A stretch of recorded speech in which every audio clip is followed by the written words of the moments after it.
92 ஊருக்கு போறப்ப 89 இருந்தா 3 கிலோ ஏறி தப்பா இருக்கு. மிஷின் டிஜிட்டல் மிஷின் நம்ப கூடாதுங்கறாங்க. இப்ப நான் நிக்கவா? இல்ல நீ எல்லாம் பாத்தியா உனக்கு தப்பா காட்டுது. உனக்கு தப்பா காட்டுதா? நீ ஏன் நம்ப மாட்டேங்கற? மிஷின் தப்பா காட்டுது இவனே. இந்த மிஷின் நம்ப மாட்டேன். பக்கத்துல ஜிம் இருக்கு, அங்க போய் செக் பண்ணுவோமா? ஜிம்மா?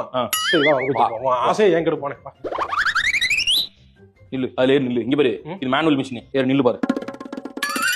பாருடா டேய், கரெக்ட்டா தான்டா காட்டுது. 92 கிலோ காட்டுது. ஜிம்ல எப்பவுமே வந்து வெயிட் அதிகமா காட்டுற மாதிரி செட் பண்ணி வச்சிருப்பாங்க. ஏன்னா அப்பதான் நீ என்கரேஜிங்கா இருக்கும் அப்படி சொல்லிட்டு உனக்கு பண்ணுவாங்க. மிஷின் தப்பா இருக்கு, அத போயிட்டு ஹாஸ்பிடல்ல போய் செக் பண்ணுவோமா? ஹாஸ்பிடலுக்கு சும்மா போய் விடுவானே. சும்மா விட மாட்டான்ல. மூக்குல ரத்தம் வருது பாரு. ஃபர்ஸ்ட் எய்ட் பண்றதுக்கு ஹாஸ்பிடல் போவோம். போ போ. ஹாஸ்பிடல் வந்திருக்கோம். மூக்குக்கு பேண்டேஜ் போட்டாச்சு. இந்த வெயிட் மிஷின்ல ஏறி நின்னு பாரு. 93 1 கிலோ கூட காட்டுது ஹாஸ்பிடல். அப்ப இது கரெக்ட்டா காட்டுது. தப்பா காட்டுது. இதுவும் தப்பா இருக்கு பாரு. வெயிட் ஒரே வெயிட்டா காட்டல பாரு.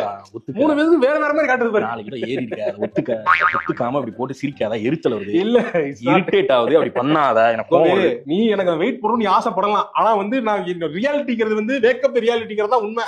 இங்கிலீஷ்லாம் பேசாத. எரிச்சல் வருது. This is not டா. ஒத்துக்கடா. இல்லடா. மிஷின் தப்பா இருக்கு. ஒத்துக்கா. 94 கிலோ ஒத்துக்கா. ஒத்துக்கிறேன். நில்லு. இன்னும் 95 காட்டுது. மிஷின் சரியில்லையோ? அதான் சொன்னேன் மிஷின் தப்பா. அது இருந்துட்டு போட்டு. ஆனா நீ 93 கிலோ தான். அதை நான் ஒத்துக்க மாட்டேன். ஒத்துக்க மாட்டானே.